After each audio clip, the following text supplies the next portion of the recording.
Hello students, welcomes to my class. आज की इस वीडियो में हम लोग जानेंगे एसक्यूएल में डेटाबेस कैसे क्रिएट किया जाता है, किसी डेटाबेस के अंदर हम लोग कैसे एंट्री करते हैं और एसक्यूएल में कोई टेबल कैसे क्रिएट की जाती है। तो उसका प्रैक्टिकली आज हम लोग करके देखेंगे कि किस तरीके से सारी चीज़ें, ये सारे क्वेरीज अप्लाई होती हैं।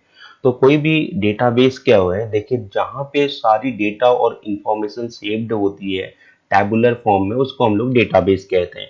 अब डेटाबेस बनाने के लिए हमारे पास क्वेरी कौन सी होती है? क्वेरी होती है क्रिएट डेटाबेस, फिर उस डेटाबेस का नाम जिसको हम लोग क्रिएट करना चाहते हैं। तो पहले होगा क्रिएट, मीन्स क्रिएट करना है, बनाना है। क्या बनाना है? डेटाबेस बनाना है। किस नाम से बनाना है? टेस्ट डीबी नाम से बनाना है। यहाँ पर टेस्ट डीबी एक आइडेंटिफायर का नाम होता है। आइडेंटिफायर मीन्स किसी ऑब्जेक्ट का नाम होता है, डेटाबेस का नाम होता है ये। इसके लिए रूल रेगुलेशन इसको बनाने के लिए सेम वही है जो सी और सी प्लस प्लस में कोई भी आइडेंटिफायर के लिए रूल रेगुलेशन होते थे, वही सेम इस पे भी लगभग अप्लाई होते हैं। तो हमारा टेस्ट डीबी नाम से एक डेटाबेस क्रिएट हो जाएगा। अब टेस्ट डीबी नाम से डेटाबेस तभी क्रिएट होगा जब पहले से माई एसक्यूएल के अंदर इस नाम का डेटाबेस अवेलेबल नहीं होगा, तब क्रिएट होगा। अगर पहले से हमने इस नाम का डेटाबेस ऑलरेडी बना रखा है तो दोबारा ये क्रिएट नहीं होता है। अब किसी भी क्वेरी को टर्मिनेट करने के लिए लास्ट में सेमीकोलन लगाना मस्ट है, इसलिए ये लगाना बहुत जरूरी है। और उसके बाद हम ये बताना चाह रहे हैं आपको कि जो डेटाबेस क्वेरी होती हैं वो केस सेंसिटिव नहीं होती हैं। यानी कि अगर आप चाहें इसको पूरा कैपिटल में लिखें, आप चाहें इसे पूरा स्मॉल में लिखें, या आप चाहें तो इन दोनों का मिक्सअप भी यूज कर सकते हैं। तो जैसे मैं एंटर बटन पुश करूंगा तो हमारी ये क्वेरी जो होती है ये एग्जीक्यूट हो जाती है। तो मैंने इसको एंटर बटन पुश करा तो ये क्वेरी हमारी एग्जीक्यूट हो गई और लिख के आया क्वेरी ओके। इसका मतलब क्या हुआ कि हमारी जो क्वेरी थी वो सक्सेसफुली एग्जीक्यूट हो गई है। इसी तरीके से अगर मैं एक और डेटाबेस बनाना चाहूँ तो मैंने एक और डेटाबेस बना लिया, उसका नाम दिया, मान लीजिए मैंने टेस्ट एबीसी नाम से मैंने डेटाबेस बना दिया। फिर मैं एंटर बटन पुश करूंगा तो देखिए टेस्ट एबीसी नाम से भी एक और डेटाबेस बन गई। फिर से एक और डेटाबेस मुझे कोई और बनाना है तो मान लीजिए मैंने टेस्ट एक्स वाई जेड नाम का बना लिया। अब मैं एंटर बटन पुश कर रहा हूं तो देखिए मैंने 3 डेटाबेस बना लिए, टेस्ट डीबी नाम का पहला, टेस्ट एबीसी नाम से सेकंड, और टेस्ट एक्स वाई जेड नाम से मैंने तीसरा डेटाबेस बना लिया है। अब इस बात का ध्यान रखना होगा कि हम लोग जो क्वेरी लिख रहे हैं या ये क्वेरी जो हम अप्लाई कर रहे हैं, ये क्वेरी हमें पहले से पता होना चाहिए। क्योंकि एज ए एडमिन या एडमिनिस्ट्रेटर, मान लीजिए हमारा क्लाइंट आता है, वो हमसे यही पूछेगा या कहेगा या डिमांड रखेगा कि भाई टेस्ट डीबी नाम से एक डेटाबेस बनाना है, क्वेरी बताएं। तो क्वेरी कैसे बनेगा, देखिए तो ये सेम चीज हमें जितना हम लोग प्रैक्टिस करेंगे वैसे वैसे कंफर्म होते चले जाएंगे। तो मैंने 3 डेटाबेस यहाँ पे बना लिए हैं। पहले का नाम है टेस्ट डीबी, सेकंड का नाम है टेस्ट एबीसी, और थर्ड डेटाबेस का नाम है टेस्ट एक्स वाई जेड। अब ये डेटाबेस बने या नहीं बने हमें कैसे पता चलेगा? ये तो डेटाबेस की लिस्ट देखने के लिए हमारे पास जो क्वेरी होगी तो हम लोग उस क्वेरी को यहाँ पे अप्लाई करेंगे। तो डेटाबेस की लिस्ट देखने के लिए जो क्वेरी होती है उसका नाम होता है सो डेटा बेसेज। स्पेलिंग का ध्यान रखना होगा, सो डेटा बेसेज। तो जैसे हम ये लिखेंगे तो हमारे माई एसक्यूएल के अंदर जितने भी डेटाबेस बनी होंगी वो सब एक लिस्ट के फॉर्म पे हमारे सामने डिस्प्ले हो जाते हैं। मैंने 100 डेटाबेसेस लिखा तो देखिए ये सारे हमारे सामने आपको 1 बाय 1 डेटाबेस शो हो गए हैं। इनमें टॉप के जो 4 पहले से बने हुए प्री डिफाइंड डेटाबेसेज होते हैं, ये हमारे माई एसक्यूएल के अंदर पहले से क्रिएट होते हैं। बाकी बॉटम के जो 3 हैं, टेस्ट एबीसी, टेस्ट डीबी और टेस्ट एक्स वाई जेड, ये अभी अभी हम लोगों ने क्रिएट किया है। अब सपोज यूं मानिए कि अगर कोई डेटाबेस हमने बनाया है बट उसकी अब हमें जरूरत नहीं है, या हम उसको पहले से बनी हुई डेटाबेस को डिस्ट्रॉय करना चाहते हैं, तो कौन सी क्वेरी होगी? तो डेटाबेस, किसी भी पहले से बनी हुई डेटाबेस को डिस्ट्रॉय करने के लिए जो क्वेरी हमारे पास होती है वो होता है ड्रॉप, फिर डेटाबेस, फिर उस डेटाबेस का नाम जिसे हम लोग ड्रॉप करना चाहते हैं। तो सपोज मैं टेस्ट ए बी सी को ड्रॉप करना चाहता हूं। तो पहले मैं क्या लिखूंगा, ड्रॉप डेटाबेस, फिर उस डेटाबेस का नाम। जैसे ही मैं एंटर बटन पुश करूंगा तो ये डेटाबेस हमारा सक्सेसफुली ड्रॉप हो गया। देखिए क्वेरी ओके, 0 रोज अफेक्टेड। तो ये डेटाबेस टेस्ट एबीसी हमारा ड्रॉप हो गया, यानी कि डिलीट हो गया। अब हमें पता कैसे लगेगा कि भाई ड्रॉप हुआ या नहीं हुआ? तो फिर से हम क्या काम करेंगे, फिर से हम जो डेटाबेसेस की लिस्ट होती है उसको शो करेंगे, और जैसे ही उसमें अगर अवेलेबल होगा तो इसका मतलब ड्रॉप नहीं हुआ है। अगर वहां से गायब हो गया होगा, इसका मतलब हमारी ये क्वेरी जो है वो सक्सेसफुली एग्जीक्यूट हो गई है। तो अब डेटाबेस की लिस्ट देखने का हमारे पास क्वेरी कौन सी है, क्वेरी थी शो डेटाबेसेस। तो मैं जैसे ही शो डेटाबेसेस लिखूंगा तो हमें वो लिस्ट जो यहाँ पे दिखाई दे रही सेम लिस्ट आ जाएगी। तो इसमें क्या होगा, टेस्ट एबीसी गायब हो जाएगा। अगर गायब होगा तो इसका मतलब ये क्वेरी मेरी सक्सेसफुली एग्जीक्यूट हुई है। तो मैं एंटर बटन पुश कर रहा हूं, देखिए तो हमने देखा टेस्ट एबीसी गायब हो गया। इसका मतलब क्या हुआ कि जो डेटाबेस को ड्रॉप करने वाली क्वेरी थी वो हमारी सक्सेसफुली एग्जीक्यूट हो गई थी। अब ऐसे एक और डेटाबेस है test x y z. Suppose मेरे को इसको भी ड्रॉप करना है, तो मैं क्या करूंगा, इसको ड्रॉप करने के लिए मेरे को लिखना होगा ड्रॉप डेटाबेस, फिर जिस डेटाबेस को आपको ड्रॉप करना है। अब जैसे मैं यहाँ पे ड्रॉप करना चाहता हूँ टेस्ट एबीसी, भाई टेस्ट एबीसी नाम से कोई डेटाबेस अब है ही नहीं ना, वो तो ऑलरेडी पहले डिलीट हो गया था। तो अगर आप इसको फिर से डिलीट करोगे तो कुछ भी डिलीट होने वाला नहीं है। तो हमें जिस डेटाबेस को ड्रॉप करना होगा उसका नाम लिखना होगा। तो टेस्ट एक्स वाई जेड मैंने नाम यहाँ दे दिया। तो अब हम क्या काम करेंगे, जैसे ही इस क्वेरी को मैं एग्जीक्यूट करूंगा एंटर बटन पुश करके, तो मेरा ये टेस्ट एक्स वाई जेड नाम से जो डेटाबेस है ये भी ड्रॉप हो जाता है। तो ये देखिए ड्रॉप हो गया। मैं फिर से शो डेटाबेस से लिखता हूं, यानी कि डेटाबेस की लिस्ट देखता हूं। तो देखिए यहां से हमारा टेस्ट एबीसी और test x y z drop हो चुके हैं, यानी कि सक्सेसफुली डिलीट हो गए हैं। अब अगर मैं टेस्ट डीबी को भी ड्रॉप करना चाहूं तो मैं उसको भी ऐसे ही ड्रॉप डेटाबेस टेस्ट डीबी करके क्वेरी लिखूंगा, तो इससे ये भी ड्रॉप हो जाएगा। फिलहाल हम इसको ड्रॉप नहीं करते हैं क्योंकि मैं इसी के अंदर अपनी टेबल को क्रिएट करने की कोशिश करूंगा। अब ये जो लेवल है जहां पे हम लोग क्वेरी लिख रहे हैं ये डेटाबेस बनाने का लेवल है। तो यानी कि यहां पर कोई भी टेबल नहीं बनेगी, जो भी टेबल बनती है वो किसी ना किसी डेटाबेस के अंदर बनती है। तो पहले हमें क्या बनाना होगा, डेटाबेस बनाना होगा, फिर डेटाबेस के अंदर हम लोग टेबल को क्रिएट कर सकते हैं। तो अब जैसे कोई भी टेबल हमें बनानी है तो मैं किसके अंदर बनाऊंगा, इसी टेस्ट डीबी के अंदर बनाने की कोशिश करता हूं। तो पहले मैं टेस्ट डीबी के अंदर एंट्री कर जाऊं।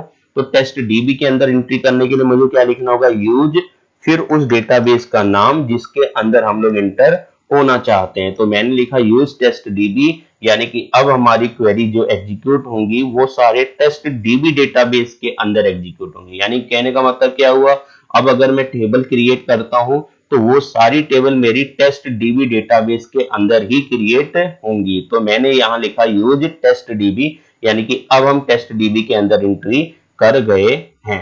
तो फिलहाल मैं अंदर आ जाता हूं। अब मेरे को यहाँ पे सपोज टेबल क्रिएट करना है। तो टेबल क्रिएट करने के लिए क्वेरी क्या होती है, देखिए क्वेरी होती है टेबल क्रिएट करने के लिए हमने यहाँ पे एक टेबल, हम मान लीजिए ये वाली टेबल हमें बनानी है जिसका नाम है स्टूडेंट। इस टेबल को हमें क्रिएट करना है। तो इस टेबल को क्रिएट करने के लिए देखिए हमारे पास जो कॉलम वो कितने हैं, 3 कॉलम्स हैं। पहले कॉलम का नाम है नेम, सेकेंड कॉलम का नाम है क्लास, थर्ड कॉलम का नाम है मार्क्स। अब नेम जो कॉलम है, यानी कि नेम जो फील्ड है उसमें कैरेक्टर टाइप की वैल्यूज है, और क्लास और मार्क्स जो है उसमें न्यूमेरिक टाइप की वैल्यू को फीड किया गया है। तो हमें ये पता होना चाहिए कि जो भी टेबल हम लोग बनाने जा रहे हैं उसमें टोटल कितने कॉलम्स हैं, यानी कि कितने फील्ड्स हैं, इसका हमें पहले से ही पता होना चाहिए। वैसे तो डेटाबेस में हम लोग रिक्वायरमेंट पढ़ने के बाद में उसमें नए फील्ड ऐड भी कर सकते हैं या पुराने कोई अनवांटेड फील्ड को डिलीट भी कर सकते हैं। फिलहाल अभी प्राइमरी लेवल पे हम लोग ये समझ लें कि एक टेबल स्टूडेंट नाम से हमें क्रिएट करनी है जिसमें कितने फील्ड हैं, 3 फील्ड हैं। पहले फील्ड का क्या नाम है, नेम, सेकेंड फील्ड का नाम क्या है, क्लास, थर्ड फील्ड का नाम क्या है, मार्क्स। तो हम लोग इस टेबल को, स्टूडेंट टेबल को बनाने की कोशिश करते हैं। तो मैं यहाँ पे आ जाता हूँ। क्वेरी मेरी टेबल बनाने की क्या होगी, क्रिएट, मतलब निर्मित करें। क्या निर्मित करें, टेबल निर्मित करें। किस नाम से करें? स्टूडेंट नाम से करें। तो क्रिएट टेबल स्टूडेंट। अब कई लोग ये सोच रहे होंगे क्या स्टूडेंट बीच में आ जाए, टेबल बाद में आ जाए? तो हम लोग ऐसा नहीं कर सकते हैं। प्री डिफाइंड एक फॉर्मेट होता है, उसी फॉर्मेट पे हम लोग क्वेरी को अप्लाई करेंगे, क्योंकि हमने ऑलरेडी बताया कि जो एसक्यूएल स्ट्रक्चर क्वेरी लैंग्वेज होता है, प्री डिफाइंड इसमें कोडिंग होती है।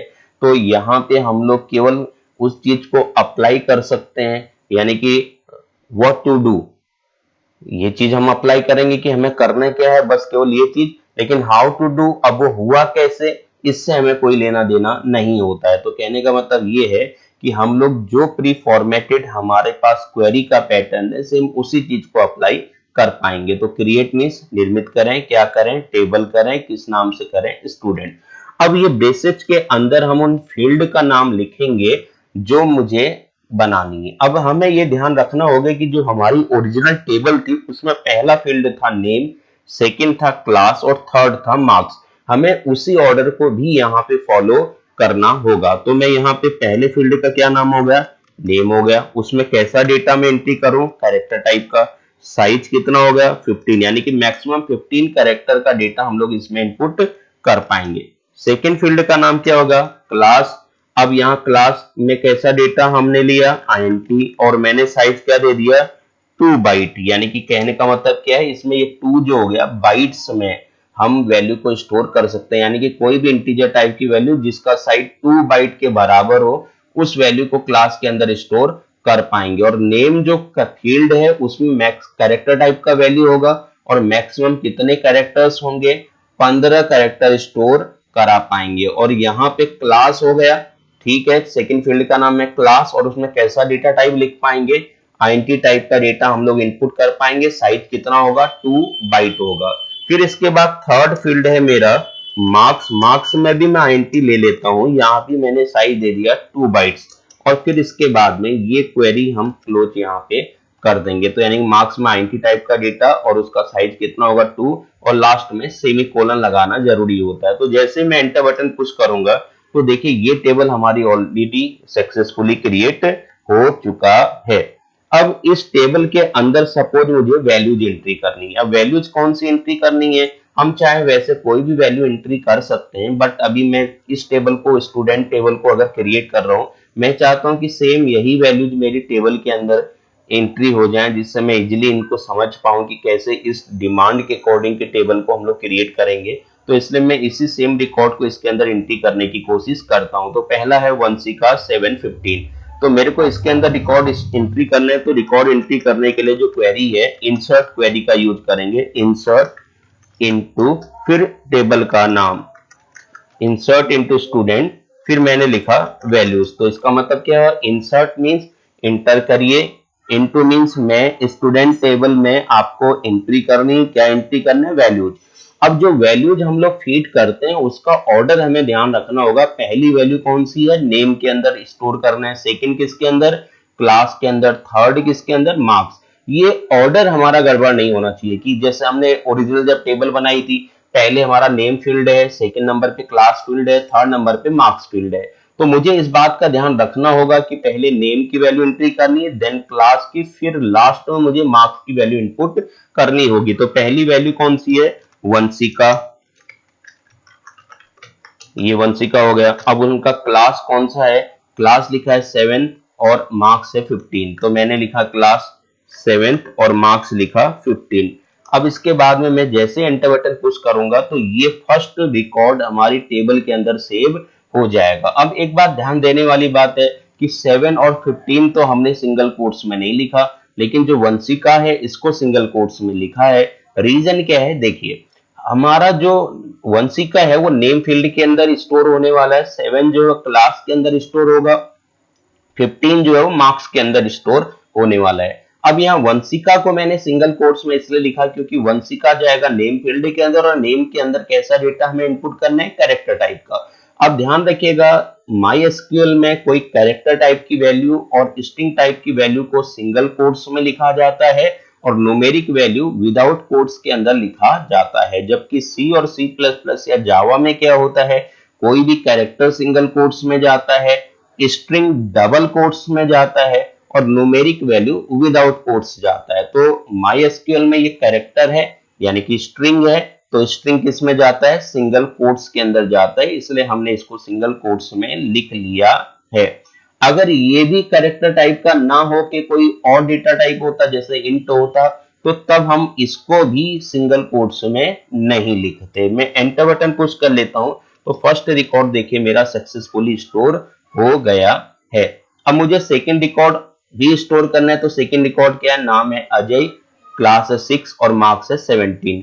तो मैं इसमें रिकॉर्ड इंटर करता हूं अजय 6 17, तो ये है हमारा 6 हो गया ये क्लास और मार्क्स हो गया 17 और स्टूडेंट का नाम क्या है, अजय। तो अजय कैरेक्टर है, तो इसलिए सिंगल कोट्स के अंदर लिखा जाता है।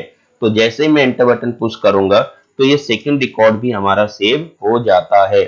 थर्ड जो रिकॉर्ड है हमारा वो क्या है, थर्ड रिकॉर्ड विनय 8 19। तो मैं इसको अगर स्टोर करता हूं विनय 8 19, तो मैंने यहाँ करा, ये 19 इधर हो गया, ये आ गया 8 और इसका नाम हो गया विनय। अब मैं एंटर बटन पुश करूंगा तो देखिए ये रिकॉर्ड भी एंटर हो गया है। तो इस तरीके से हमारी ये 1 बाय 1 में जितने भी रिकॉर्ड चाहूंगा उतने रिकॉर्ड इस टेबल के अंदर सेव करता चला जाता हूं। तो पहली टेबल हमारी कौन सी बनी है, स्टूडेंट नाम से।